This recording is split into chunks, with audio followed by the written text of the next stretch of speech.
どうも作曲家のトイドラです。今回はやばい変拍子第3弾です。今までにも色々と狂った表紙の音楽を取り上げてきたんですけれども、この世にはね、まだまだ変な楽譜があるということで、全然ネタがつきません。今回は見た目のインパクトが強い表紙をちょっと集めてみましたので、早速見ていきましょう。まずはこちら、1分の1拍子です。アレクサンドール・ボロディンの交響曲第2番から、2楽章の表紙がなんと1分の1拍子。これなかなか迫力がありますよね。どんな曲なのか気になるところですので、音を早速聞いてみましょう。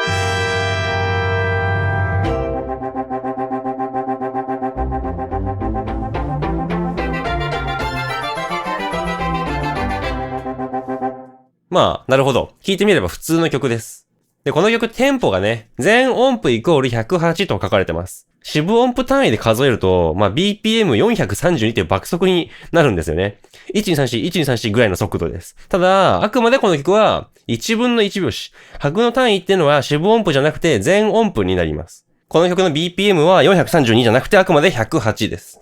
そもそもね、1分のっていう表示記号めったに見かけませんよね。この曲も、正直別にね、1分の1拍子じゃなくても4分の2拍子で別に良くないかと。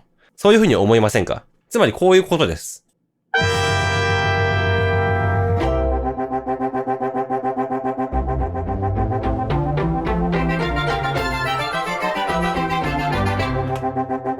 こっちの方が楽譜としては見慣れた感じになりますよね。1、2、1、2っていう風に四分音符1個が1拍という風にして進んでいくっていう表紙になります。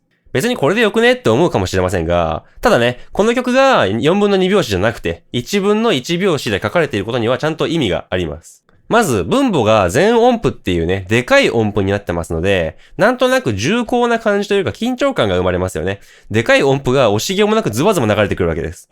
例えるとしたら、音ゲーで流れてくる弾の速度が上がるみたいな感じですかね。別に音ゲーって弾の速度が上がっても叩くリズムは変わりませんけど、なんとなく緊張感が生まれると思います。そして、分子がね、1分の1拍子ですよね。なので、拍の数え方が独特です。強拍、弱拍。表拍と裏拍みたいな区別が生まれません。1、2、1、2っていう風に普通だったら、表の拍が強くなるわけですよね。ただ、この曲の中では、そういう風にはなりませんね。1、1、1、1だから、すべての拍が常に同じ強さになります。これによって、前へって進んでいくようなビートを作り出しているという風に言えるでしょうね。さて、分母が1の表紙ですけども、実は他にも例があります。カール・オルフのカルミナ・ブラーナっていうね、とても有名な曲なんですけども、この曲の中ではでかい分母の表紙盛りだくさんです。この表紙面白いですよね。分母に全音符がそのまま書かれています。全音符分の3拍子です。要は、1分の3拍子と書いても同じことですよね。そしてね、こっち。なんとこちらは分母に倍全音符が書かれています。倍全音符分の4拍子です。これそもそも倍全音符を知らない人多いかもしれません。全音符の両脇に縦線が引かれているこの音符。これは全音符の倍の長さで倍全音符という風に呼ばれます。正直見る機会はほぼありません。で、この倍全音符分の4拍子という表紙ね、無理やり数字で表すとするならば、0.5 分の4拍子っていうことになりますよね。倍全音符っていうのは全音符の長さの2倍。つまり 0.5 分の1にした音符ですから。そういうわけで、この2つの例もね、せっかくなんで音聞いてみましょう。まずは1分の3拍子から。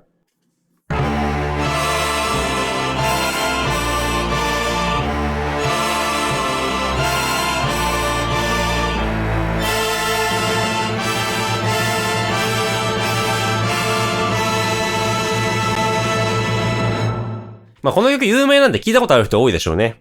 1、2、3というすごい重厚な拍子になっています。そして次、倍全音符分の4拍子の方を見ていきましょう。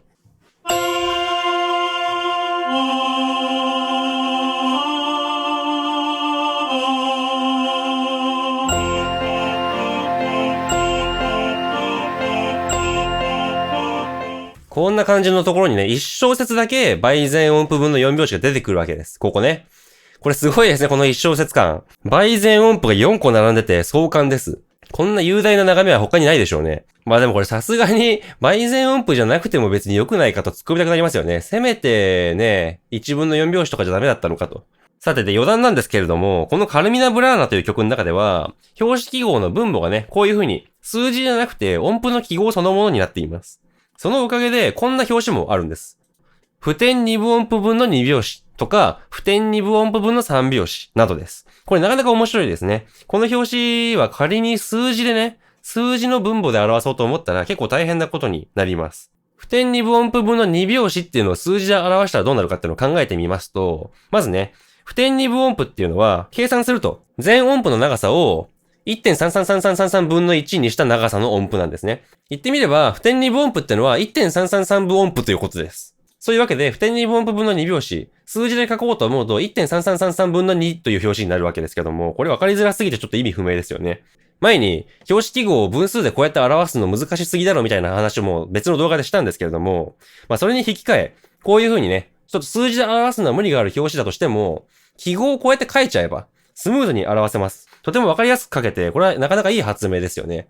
で、そんな発明を悪用した楽譜っていうのがこちらです。アンドリュー・バイオレットのピアノソナタ第3番の楽譜なんですけれども、これね、この通り分母がかなり変です。20不点子分音符分の2拍子とか、2分音符足す16分音符分の3拍子とかね、かなりやりたい放題になってます。で、これさぞかし変なリズムの曲なんだろうなというふうに思って、聞いてみても正直、リズムが複雑すぎて全然表紙がわかりません。こちらね、演奏動画、YouTube に上がってるんですけども、興味がある方はぜひ聞いてみてください。正直、こんな風にリズム表記する必要あんのかわかんないぐらい、よくわからないリズムの曲になってます。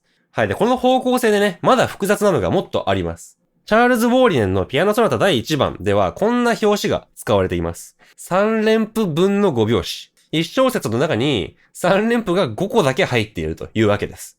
これは複雑ですね。この3連符っていうのは、3つで8分音符1個分の長さになるわけですから、3連符分の5拍子っていうことは、この1小節の長さは、四分音符1個分にわずかに足りない長さになりますね。そしてこんなのもあります。8分の4足す3連符拍子。こうなると、もはや普通の分数でも表しようがない表紙になってきます。ウォーリネンという作曲家は数学的な計算で音楽を作っていたようなので、もしかしたらね、緻密な計算の結果、こういうリズムになっているのかもしれません。正直ここまで複雑な表紙になっちゃうと、もはや耳で聞いてもわかんないですね。一応聞いてみましょうか。ここの小節が3連符分の5拍子になってるわけですけども、音流してみるとこんな感じです。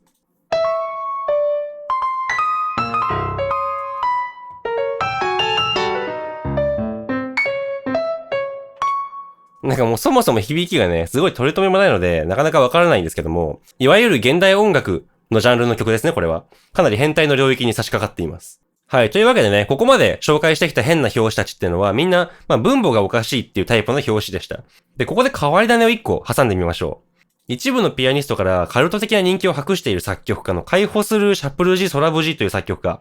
彼のピアノ50奏曲第1番というのを見てみましょう。これちょっとね、見づらいんですけれども、なんと分母がね、対分数になっているんですね。こういうことです。4と2分の1分の5って書いてあるのがわかりますかね。分母が4と2分の1ってどういうことなのかパッとわかりづらいと思うんですけれども、これ要するに、不点子分音符が1小節の中に5個入っているという表紙です。分母の4と2分の1っていうのが、不点子分音符を表しているということになってます。確かにね、不点っていうのは、音符の長さを2分の1だけ伸ばすっていう記号ですから、4と2分の1って書いて、不点子分音符っていう風になる。なんとなく感覚的にはわかる気がします。ただね、これ数学的には正しい書き方じゃないんですよね。計算してみると、不点子分音符っていうのは、全音符の 2.6666 分の1の長さだと。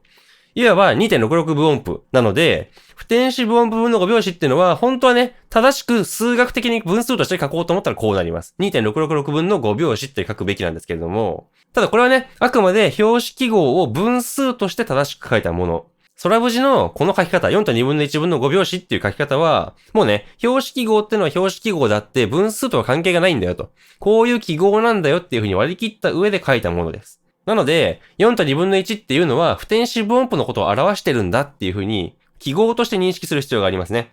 でちなみに、この不点子分音符分の5拍子っていう表紙、8分の15拍子っていう風に書いても、1小節の長さ同じですので、ここには並べて書かれてますね。8分の15拍子であると。で、ついでに4と2分の1分の5拍子っていう風に解釈をしても良いよと。そういう風に書かれてます。いや、こうして見てみるとね、やっぱり分母に音符の記号をそのまんま置いておくっていうこの書き方、とても便利ですよね。この書き方はぜひともね、頭の片隅に覚えておいてください。使う機会が来るかどうかわかんないですけど。さあ、ではここからはね、分子の方が変な表紙っていうのを紹介していきましょう。今、分母が対分数の表紙っていうのをお見せしましたけども、もちろん、分子が対分数の表紙もあります。パーシー・グレインジャーのシーソー楽曲、リンカーン社の花束から第5曲メルボルン教ですね。この曲には4分の2と2分の1拍子というのがあります。前の動画で4分の 4.5 拍子っていう小数拍子を紹介してましたけども、意味としてはそれとほぼほぼ一緒ですね。ただ単に小数で書くのか対分数で書くのかという差があるだけです。じゃあこの曲も音を聞いてみましょう。これね、頑張って楽譜書いたんですけども、楽譜上では対分数の表紙が再現できなかったので、4分の2と2分の1拍子の代わりに8分の5拍子と書いてあります。これでも1小節の長さは同じなので、楽譜に書く上では問題ないです。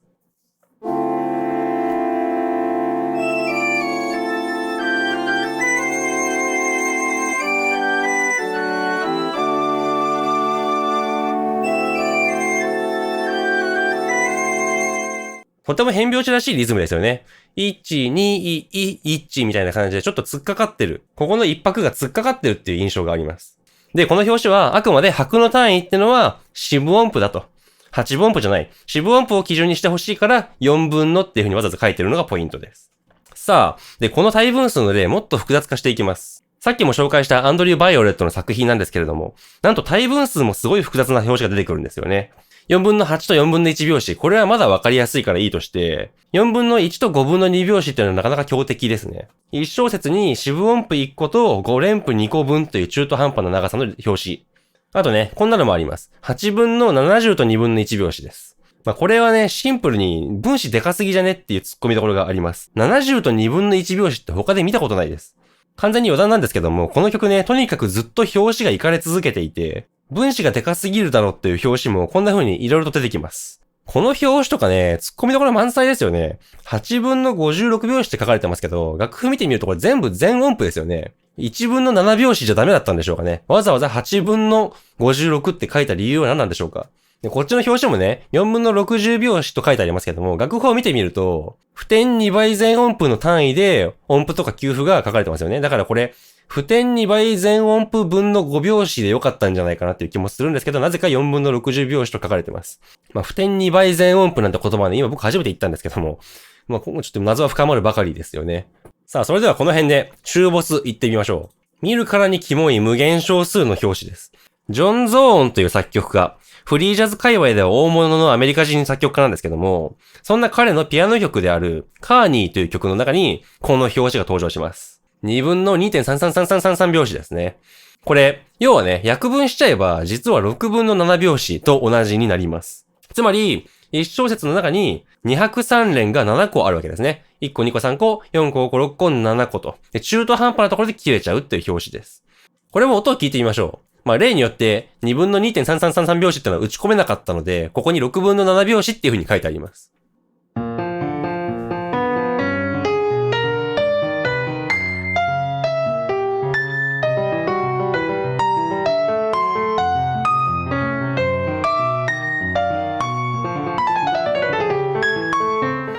正直全体的に混沌としていてよくわかんないですね。ジョン・ゾーンってのはこういう前衛的な音楽で定評がありますけども、なんかこの曲もいろんな音楽をむちゃくちゃに切って貼ったみたいな感じの響きです。さあ、ちょっとカオスな曲ばかりが続いて耳が疲れてきましたので、この辺で綺麗な曲を1個紹介しておきましょう。フランスの有名な作曲家モーリス・ラヴェルの曲集鏡から第2曲悲しい鳥たちという曲です。とっても有名なピアノ曲ですよね、この曲。ただ実は表紙が結構変です。この通りポリリズムになってるんですよね。ここのところなんか右手は4分の3拍子と書いてあるんですけども、次の小節では右手は4分の3拍子のままで、左手だけ8分の9拍子って書かれています。そしてそのまま進んでいくとね、ここでは右手は4分の2拍子って書いてあるけど、左手は8分の6拍子と書かれている。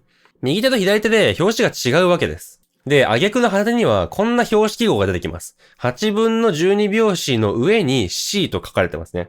これ要するにどういう意味かっていうと、右手の中でも、この下の段に書かれている音符ってのは8分の12拍子。で、上の段に書かれているこの表紙っていうのは C、つまり4分の4拍子になっているということです。これは見たことがない表紙ですね。多分この曲以外に使ってる例ないんじゃないかと思うんですけども、わざわざこんな風にポリリズムで書かなくても別に3連符を使えば普通に問題なく書くことができるはずです。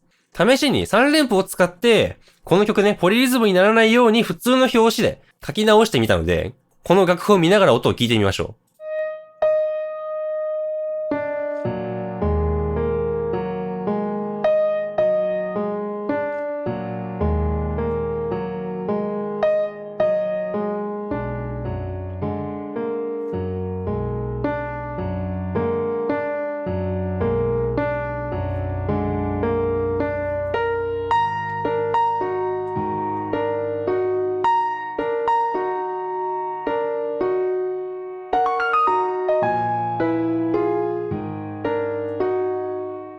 はい、こんな感じの曲なんですけども、これわざわざポリリズムの表紙で書く必要あるかなと、ちょっと疑問に思いますよね。わざわざここを4分の2拍子って書いて、ここを8分の6拍子って書く必要ありますかね？別に3連符で書けばこうやって問題なく表せます。でしかもね、ここですよ。楽譜の方ではここはね、8分の12の上に C と書かれた謎の標識記号が書かれてるんですけども、こうやって3連符で書いた方がわかりやすいんじゃないかなって正直思っちゃいます。とはいえ、ラベルは実際にこういう風に書いたわけですよね。ラベルも結構実験的なことをしてみようっていうね、チャレンジ精神が溢れてるってことがわかると思います。正直、どっちが読みやすいのかっていうのは全然わかんないですけど、結果的にこういう複雑な標識記号が使われたっていうのは面白いですね。さあ次はこんなのも紹介しましょう。マイナーな日本人作曲家川端泉のジャズタッチエチュードという曲です。基本的には普通の表紙で書かれた曲なんですけれども、たまにこんな風にめっちゃ足し算の表紙が現れます。これとか長いですね。16分の4たす4たす4たす3たす4たす3拍子です。パッと出てきたら頭がこんがらがると思うんですけども、これ要するに、一拍の長さを一個一個丁寧に示したっていうだけの話ですね。こちらの上の方、4たす4たす4たす3拍子だったとすると、一小節の中には4拍あるわけです。で、一拍の長さはそれぞれ16分符4個分、4個分、4個分、3個分という長さになっていると。要するにこの表紙ね、難しく見えてますけども、4分の4拍子の4拍目が16分符1個分縮んだというだけです。ほぼほぼ4分の4拍子同じってことです。で、同じようにこちらの例もそうで、16分の4たす4たす4たす3たす4たす3っていうのは、一部の拍がね、このように16分の3っていう風に、一拍の長さが16分符1個分縮んでるだけです。では、これも音を聞いてみましょうか。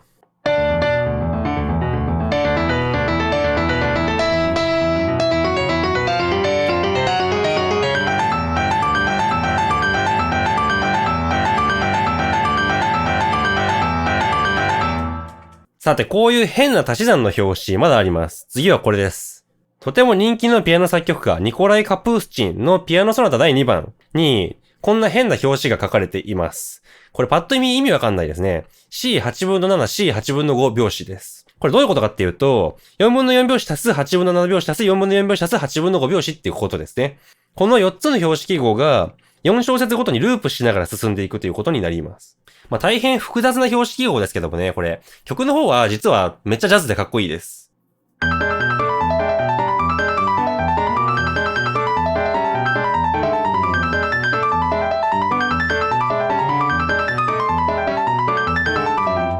いやー、かっこいいけどやっぱりカオスですよね。これリズム取るのはすごく難しいと思います。しかもね、これ、ただでさえ変拍子な上に、左手のリズム見てほしいんですが、こんな風にね、連行が小節線またいでますよね。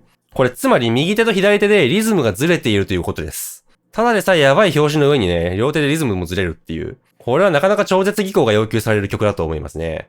さあ、カプースチンのこの表紙はね、まだ理解できる範疇でしたけども、だんだん理解不能な領域に突入していこうと思います。次はこちら、ハヤチェルノウィンの弦楽四重奏曲です。これね、なんと、分子にさらに分数が入っているという表紙の上に足し算が行われています。4分の3足す4分の5分の2とか、4分の1足す4分の3分の1拍子とかね。もう見た目で言ったら楽譜というよりももう数学のドリルみたいな感じになってると思います。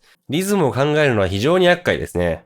ちなみに、チェルノウィンといえばノイズを取り入れた現代音楽の作風で非常に有名なんですけども、この曲もまさにそんな感じの曲です。弦楽器がもはやノイズ発生器みたいな感じで使われていて、このカオスな表紙がさらにその上に乗っかってるので、もう訳がわからないことになっています。興味がある人は YouTube に動画があるので見てみてほしいんですけども、ちょっと僕の方で音をね、打ち込むことはとてもできなかったですね。はい、こんな感じで複雑を極めてきた足し算拍子ですけども、最後にね、ラスト1個紹介してみましょう。今回のボスがこちらですけども、これです。7分の2足す10分の1足す24分の1拍子。これは、トーマス・アデスのピアノ四重奏曲に出てくる表紙です。これ実はね、この曲、前回の動画でも登場しました。すべてのパートの表紙がバラッバラにずれるっていう狂気に満ちた曲だったんですけれども、この曲の最後の部分です。この最後の部分にこのラスボスみたいな表紙が出てきているんですね。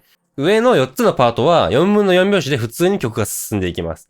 で、そんな中で、ピアノのパートだけ全くわけのわからない表紙でリズムが進んでいきますね。10分の3拍子。16分の5拍子、6分の2拍子、7分の2足す16分の1拍子で、挙句の果てに7分の2足す10分の1足す24分の1拍子と。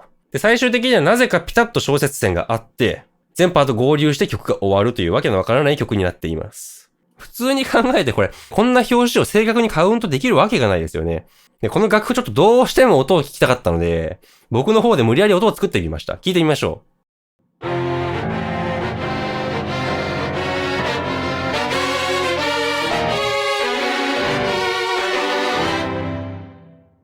なるほど。まあ、聞いてみれば意外とシンプルというか、まあ、こんなやばい表紙が書かれてるっていうのは言われなかったら絶対わかんないでしょうね。試しにね、4分の4拍子でメトロノームを鳴らしながらピアノの部分だけを聞いてみたらどうなるか。こういう風になります。